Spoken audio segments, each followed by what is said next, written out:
Hola a todos, estamos en un nuevo vídeo de Derecho Internacional Privado y esta vez vamos a ver el tema 23, los derechos reales en el tráfico jurídico externo. A modo de introducción, diremos que se puede distinguir entre bienes corporales, que son los bienes muebles e inmuebles, y los bienes incorporales, que son pues, las propiedades especiales como la intelectual o la industrial. Competencia judicial internacional de los tribunales españoles en materia de bienes. Bienes inmuebles. La competencia judicial internacional en materia de bienes en el sistema español está regulada por las normas institucionales, como el Reglamento de Bruselas I refundido, las normas convencionales, como el Reglamento de Lugano y el de Bruselas, y en el derecho interno la Ley Orgánica del Poder Judicial. El Reglamento de Bruselas I refundido dice que son exclusivamente competentes sin consideración del domicilio, en materia de derechos reales inmobiliarios y de contratos de arrendamiento de bienes inmuebles, los tribunales del Estado miembro donde el inmueble se hallare sitio. Así pues, tanto la norma europea como la interna coinciden al proclamar la competencia judicial internacional exclusiva de los tribunales de un Estado sobre inmuebles sitios en él, solución que es tradicionalmente reconocida en el derecho comparado, es decir, respecto a los bienes inmuebles son competentes los tribunales del Estado miembro donde el inmueble se halle sitio, y esto lo dice tanto la Ley Orgánica del Poder Judicial como el Reglamento de Bruselas. Y ya está. Y es un foro exclusivo. Eso es importante, recordemos que están los foros exclusivos, general, el de autonomía de la voluntad, etc. Pero este es exclusivo. El ámbito de las acciones reales inmobiliarias son las acciones in rem, es decir, las relativas a la existencia de la posesión, la propiedad u otros derechos reales sobre el bien por las que los titulares de los mismos protegen las prerrogativas de su título frente a otros. Se excluyen pues las acciones personales o mixtas. La situación del inmueble no suscita problemas. El caso del inmueble situado entre dos estados transfronterizos se soluciona disponiendo que los tribunales de cada estado serán competentes respecto de la parte situada en su territorio. Es decir, cuando un bien inmueble está ahí como en la mitad de dos estados, pues cada estado regula la mitad del bien, más o menos. La validez de las inscripciones, pues nada, decimos que el Reglamento de Bruselas dice que en materia de validez de inscripciones en los registros públicos, los tribunales de Estado de la Unión Europea en el que se encontrara el registro. Es decir, cuando, los bienes inmuebles se registran en registro, pues para la validez de estas inscripciones en estos registros públicos son competentes los tribunales en el que se encuentra este registro. Y con respecto a los bienes muebles, diremos que el reglamento de la Unión Europea no prevé ningún foro de competencia exclusivo ni especial, como se ocurre en los bienes inmuebles, lugar en el que se halle sitio. En consecuencia, cuando sea aplicable el reglamento, será el foro general del domicilio del demandado el que resulte aplicable. En relación con las acciones civiles basadas en el derecho de propiedad y dirigidas a recuperar un bien cultural, tenemos un foro especial de competencia del órgano jurisdiccional del lugar en el que se encuentra el bien cultural en el momento de interponer la demanda.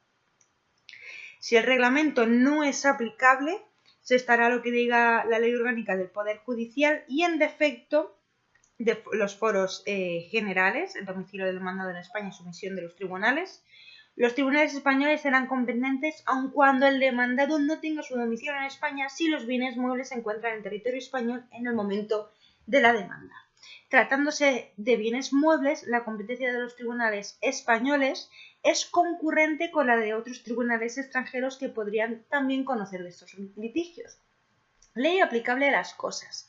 Conexiones generales y especiales. La Lex Rei Citae. La ley Rex Citae es la ley rectora de los bienes inmuebles. Ley del lugar, del sitio, ¿vale? Del lugar. Solo las leyes del Estado donde ese bien donde esté ese bien pueden otorgar una protección erga omnes, que se basa en un sistema de publicidad, registro, inscripción, etc. El El artículo 10 del Código Civil, recordemos que este artículo, tanto el artículo 9 como el artículo 10 del Código Civil son muy importantes, dispone que la posesión, propiedad y demás derechos sobre bienes inmuebles, así como su publicidad, se regirán por la ley del lugar donde se hallen. Esta misma ley es aplicable a los bienes muebles. En el caso de los bienes inmuebles, su situación ofrece una localización material evidente que no plantea problemas de determinación, pero respecto de los bienes muebles, estos tienen también una localización material, pero su localización ofrece numerosos problemas debido a su movilidad, es decir, un bien inmueble, como es, por ejemplo, una casa, en principio no se puede mover, ¿vale? Tú no coges la casa y te la llevas. Creo. Entonces, por eso no plantea problemas de movilidad, es decir, si está localizada en Madrid, está localizada en Madrid. Fin. En cambio, un bien mueble, como puede ser, un bien mueble puede ser cualquier cosa, puede ser un teléfono, puede ser una mesa, puede ser un cuadro, puede ser una televisión, sí es movible, es móvil, entonces puede crear problemas de localización. Vale. El primero es fijar el momento en el que la situación del bien es relevante, problema que nos conduce a lo que se llama el conflicto móvil. Y el segundo, determinar la concreta situación de los bienes que se agudiza en relación con las casas de tránsito y los medios de transporte, para los que el Código Civil ha dispuesto normas específicas. Conflicto móvil. La posibilidad de un conflicto móvil surge por su misma naturaleza. Los bienes muebles pueden cambiar de situación, haciendo necesaria una distribución de las competencias respectivas de las dos leyes sucesivamente aplicables. Entonces tenemos que la jurisprudencia y la doctrina coinciden en la aplicabilidad de criterios imperantes en el derecho transitorio interno. La ley del país en el que el bien acaba de ser introducido se aplicará en el futuro en la misma medida en la que se aplicaría una nueva ley que modificara la legislación del país en el que bien mueble hubiera permanecido. Entonces debemos distinguir entre entre el contenido de los derechos, en este caso propiedad y usufructo, que quedarían sometidos a la aplicación de la ley general, de la ley del nuevo lugar de situación, y los modos de adquisición de los mismos, ¿vale? De los derechos, ¿no? El imperio de la ley de situación del bien inmueble en el momento en el que se produzca el hecho generador de su nacimiento o extinción. Es de importancia la elección del lugar de situación. Tenemos la Conferencia de la Haya del 13 de abril del 58, que no está en vigor, que consagra la competencia de la ley interna del país en el que estaban situados los objetos vendidos en cuanto a los modos de adquisición sometidos a los efectos de la posesión de la ley interna de un país en el que los objetos estén situados en el momento de la reclamación. Es importante cuando se reclama un bien, es importante saber dónde está, ¿vale? Ejemplo, un bien mueble, por ejemplo, una escultura de un gran valor, es robado en Grecia y el autor del robo lo introduce en España, en donde lo vende en pública subasta. Si el propietario original reivindicara ante los tribunales españoles su propiedad, encontraría en nuestro ordenamiento aplicable como lex rei citae, sin perjuicio de la posible aplicación extraterritorial de las normas de protección del patrimonio artístico del país de origen, protege al adquirente de buena fe, por lo que para recuperar el bien que le fue robado deberá pagar en España el precio de la cosa. Es decir, lo que dice es que en Grecia, pues eso, se roba una escultura de gran valor. Vale. Aquí en España, cuando el comprador es de buena fe, cuando el adquirente es de buena fe, el propietario original debe pagar el precio para recuperar su cosa. O sea, es que encima te roban la cosa y encima tienes que volver a pagarla. En algunos sistemas jurídicos la transmisión es puramente contractual. En otros, como en el nuestro, se requiere además una transmisión, o sea, una traditio, causalmente vinculada con el negocio jurídico precedente. Si el bien cambiara de situación una vez celebrado el contrato, no hay problema si la ley anterior hubiera reconocido la transferencia de la propiedad por el mero contrato. En este caso, la nueva ley de situación de la cosa reconoce el título. Ahora bien, si la ley primera no une el efecto sobre la propiedad con el contrato, sino que exige además la entrega de la cosa, la nueva ley no puede reconocer un efecto que la anterior no ha producido. Sin embargo, la doctrina duda en el caso de que la nueva ley admita este efecto. Unos autores son partidarios de que la nueva ley admita este efecto, otros opinan que se necesita un nuevo contrato. Para resolver la cuestión, el derecho español carece de una respuesta legal, ni hay jurisprudencia ni nada. Por ejemplo, la ley federal suiza sobre el derecho internacional privado establece que cuando un bien mueble se ha transportado a Suiza desde el extranjero y la adquisición o pérdida de los derechos reales no ha tenido lugar en el extranjero, los hechos ahí acaecidos se reputarán realizados en Suiza. Similares problemas puede plantear la esfera del dominio, la prenda o la hipoteca, etc. Los bienes en tránsito y los medios de transporte. La solución dada por nuestro ordenamiento es la siguiente. Bienes en tránsito. A efectos de la constitución o cesión de los derechos sobre bienes en tránsito, estos se consideran situados en el lugar de expedición, salvo que el remitente y el destinatario hubieran convenido expresa o tácitamente que se consideren situados en el lugar del destino. Estamos hablando de bienes en tránsito, bienes que se pueden mover, es decir, en principio, ley del lugar de expedición, salvo que se convenga el lugar del destino.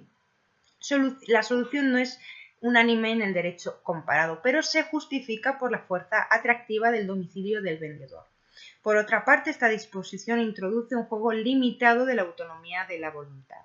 Nada impide que la ley de situación actual del bien en cuestión se aplique, además de la adopción de medidas cautelares, por ejemplo, en aspectos conexos como la sanidad o la seguridad.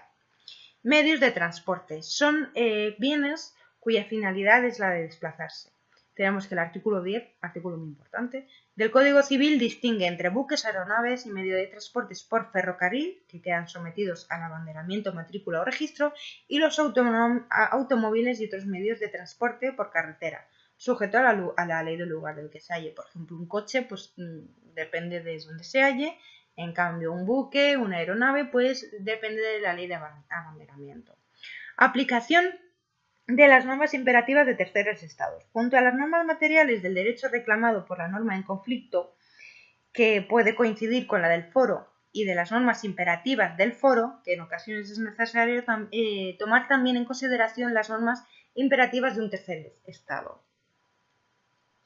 Bien, aquí viene un ejemplo que es un marchante de arte domiciliado en España exporta ilegalmente a Egipto una estatua de gran valor que vende a una galería de arte madrileña. Las partes someten su contrato de venta a la ley española, donde además se encuentra físicamente la estatua. Es decir, tenemos a un señor que vende en Madrid, ¿vale? A una galería de arte madrileña, vende un objeto de gran valor de Egipto, que ha exportado ilegalmente. Vale, y se somete todo a la ley española. El Estado egipcio, enterado de la operación, acciona al comprador y reivindica la propiedad del bien ante los tribunales españoles, alegando que el contrato de venta es nulo, ya que la ley egipcia considera nulos todos los contratos sobre obras de artes de su patrimonio artístico y que todas las transacciones posteriores sobre estas quedan afectadas por la misma nulidad. El Tribunal español comprueba, sin embargo, que la ley aplicable tanto al contrato como a la transmisión de la propiedad es la española y que en principio la demanda del Estado egipcio ha de ser rechazada. Entonces, tenemos un señor que mete en España una estatua de gran valor ilegalmente y la vende a una galería madrileña. Este contrato está sometido a la ley española. Bien, entonces tenemos que el Estado egipcio lo reclama y lo considera nula conforme a su ordenamiento. Pero los tribunales españoles dicen que no, que como se ha hecho conforme a la ley española y tal, pues que en principio esta demanda es rechazada. Ahora bien, la vinculación existente entre el Estado egipcio y este litigio, así como el interés primordial de este Estado, hace conveniente arbitrar algún mecanismo que permita tomar en consideración estas normas. Es decir, vamos a aplicar la ley española al 100%, sin pensar en la ley egipcia, que considera nulo este contrato.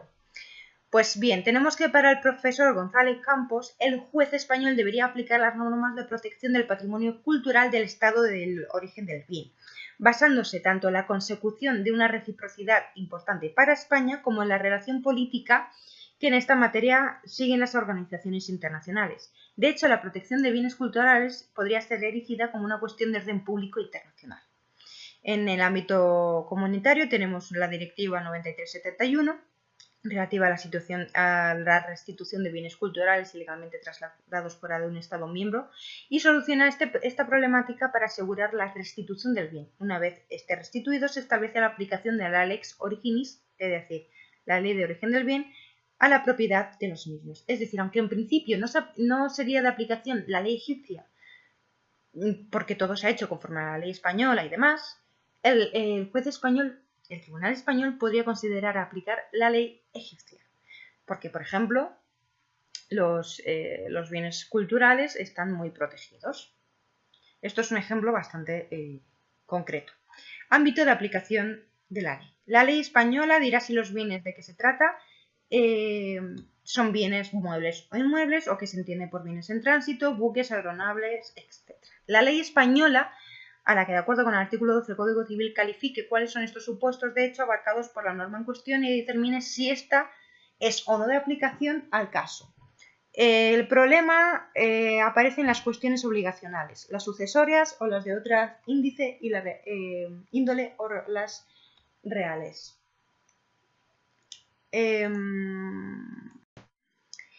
En relación con los modos de adquisición de la propiedad que tiene su fuente en un acto jurídico sometido a una ley propia, como en el supuesto de un derecho real que constituye una causa de obligación contractual en un ordenamiento jurídico como es el nuestro, en que la transferencia de la propiedad se regule separadamente del contrato, en este supuesto será necesario coordinar ambas leyes. En la adquisición de la propiedad por un contrato de compra-venta, la lex rei citae debe decir si el contrato en cuestión tiene o no efecto adquisitivo. Si es o no el contrato el único requisito para la transferencia del título, igualmente regulará el acto de entrega de la cosa. Por el contrario, será la ley del contrato la que regule la validez del mismo, posibilidad de anulación, rescisiones, etc. y también la transmisión de los riesgos. En el caso de bienes inmuebles, se ha tratado en derecho español de que la lex citae sea la que rija ambos aspectos, tanto los derechos reales como el contrato, para evitar posibles contradicciones entre ambas leyes. Tenemos que el artículo 15 del Código Civil, artículo muy importante, declara aplicable, a falta de sometimiento expreso de las partes, la ley del lugar de situación para los contratos relativos a los bienes inmuebles, aunque esta solicitud está modificada por el Convenio de Roma, siendo presumible que se presenta